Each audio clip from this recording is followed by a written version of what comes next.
Welcome fellow gardeners, welcome back to my channel. Today we're going to talk about my philodendron. You've met her before when she had scales and I did clean it up, but that was a long time ago, maybe about 5 months ago. But since then the plant is still not growing. So what I thought we could do together is we're going to repot them into individual pots and then see how it's going to succeed. So my name is Alice and I'm the Red Soil Gardener.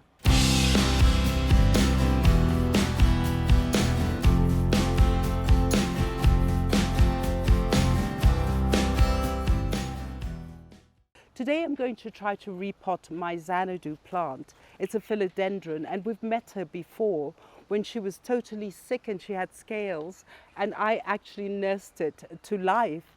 But the only problem, this was about 6-7 months ago, but since then the plant doesn't even grow because I've had philodendrons, as you've seen, is that I grew them through division. Of one plant I made 2, but they look healthy and they keep growing. But this one, I think by dividing it and putting it in individual pots, then we can actually nurse it back and make it proud to be a Philodendron Xanadu. So let's start with the program. So what I'm going to do is actually tip it over. I'm going to do it down here.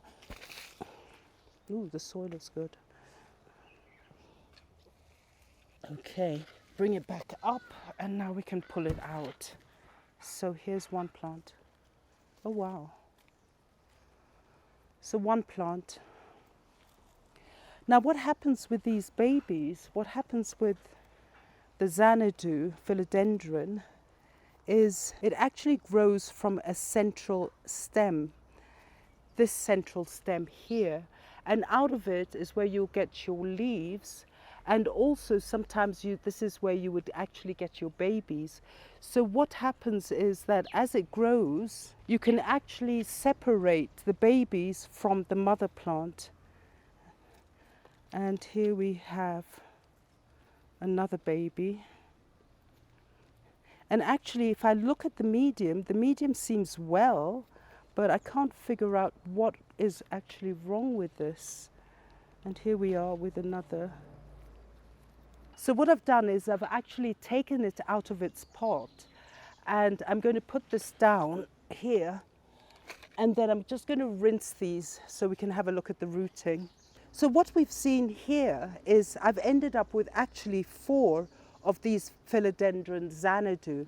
Now the thing about these Xanadus is that basically they're great as indoor plants. Is that once they do get going and growing, is that what happens is they're not as big as these other philodendrons that actually are climbers, but these ones grow outwards. So all their leaves do go out and then they're compact. So all you'll see is the foliage, like my Philodendron Xanadu, which I have in the house. Now my problem here is that I've had this philodendron for so long, but I just don't understand why it's not actually developing like my other Xanadus, which are really compact, which actually the leaves flow out. And maybe I do have a problem that I didn't expose it to too much sun. But again, with Philodendron Xanadu, they like bright indirect sun, of which I have actually given to this plant. So what I decided is maybe what I should do is actually repot it and then also wait a bit and do give it fertilizer and really place it in a place that it does receive a bit of light, sunlight, but not too much sunlight. Because bright indirect or filtered light is good because full sun will scorch their leaves. So what I've done here is I see that somehow with this philodendron is that there was a space that it started rooting. So as I look now, this is what was submerged in the soil. These are the aerial roots, which actually look quite healthy. Here we have an aerial root, but it looks as if it's rotten. The only one that's surviving is this one, and that could be actually an aerial root from the side. But actually, this doesn't look very healthy, and I think that could be the result of why the plant is not doing well. So here we have the aerial roots again. Look how healthy they are. And they're actually, poor things, keeping the plant alive. Look at that rooting from the aerial roots. But the actual stem is a bit hard, it looks old, and we'll do something with it. So what I'm going to do is I'm going to bring out my 3 pots. We're going to grow one plant with 2 babies in it, as we have, this one is quite small and this is quite small, so we'll plant them together so that at least they're not lonely, and then we'll put this one and this one on its own. But then what we're going to do is actually look at those rooting and maybe remove some of it and hope that the plant will rejuvenate again. So what we're going to do here now is I'll start with this one. I see that the aerial roots are doing really well, but what I'm going to do here is maybe just remove this one. That's an aerial. And then with this one looks okay. And I'm going to just snip it here and remove that rooting. Also with, what am I going to do? I'm just going to nip these, reduce them a bit. I'm going to cut that one there. I'm going to cut this one here. Because also what happens is that when you do a repotting and you do sort of minimize the roots, or let's say the aerial roots in this case, is that what happens is that it actually does rejuvenate the plant, and the plant will start producing more rooting, and it will actually work out better for the plants. And then what I think another of my mistakes is, if I look at my Xanadu, which are there, which are lush and beautiful, is that I didn't submerge the whole central stem under the in the soil, and that could have been a problem. So this time I am actually going to do that, submerge the whole central stem under the soil and see if that works. Now the soil that I have here is actually one which is organic. It has a bit of grit and sand in there, but it's actually a well-draining soil because it's got a lot of compost, it's very light, and I think our little Xanadu is going to be happy. So what I'm going to do, and I did actually put a bit of, I did water the soil, and I'm going to just cover it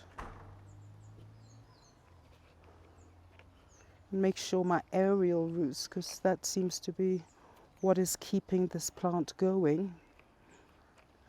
And then I'm going to top it up with more soil. Oops. So what I'm doing is just making sure that I'm going to top it up a bit, because also with the problem, what happens is that once you do water the plants, once they are in a pot, once you do water it, is that the soil does go down a bit. So I just want to make sure my little stems are in. And if it does go down, I'll top. Now the thing about Xanadus, you know, these philodendrons, is that what happens is that you can kill them through overwatering or underwatering. Now what happens is that if you do get underwatering, you get the tips going brown. So that's a good sign, you know, you've underwatered it. If it's overwatered, is that you will find that the leaves at the base do go yellow, and don't, basically you need to pull that leaf off because it'll never go green again. But that's an indication that you've overwatered it. So the watering, what you need to do with these babies is actually give it those 2 drenches that I was always talking about. Wait until it dries out first, and you can do a finger test and make sure that at least 1 inch or 2 inches in the soil is dry. Then it's time to actually water it. Now when you do give it water, make sure you again drench it either in a bucket, a first drench, wait 20 minutes and then do the second drench, which will actually guarantee you that the soil has absorbed the moisture. And then you leave it, and again you continue this process, wait for it to dry out, and then you water it. So with philodendrons, also for beginner gardeners, it's one of the most easiest plants to actually look after, because basically is that you only really do water it once it dries out. We just add a bit more of this to cover that central stem.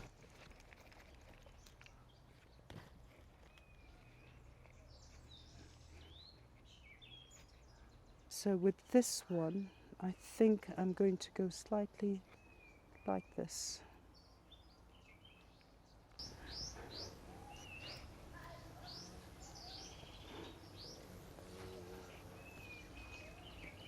And if I do see an aerial root, what I'm going to do, what I've done here, is actually submerge it in the soil, because it does help with the moisture and adding nutrients. So I've got these two here. Again, top it.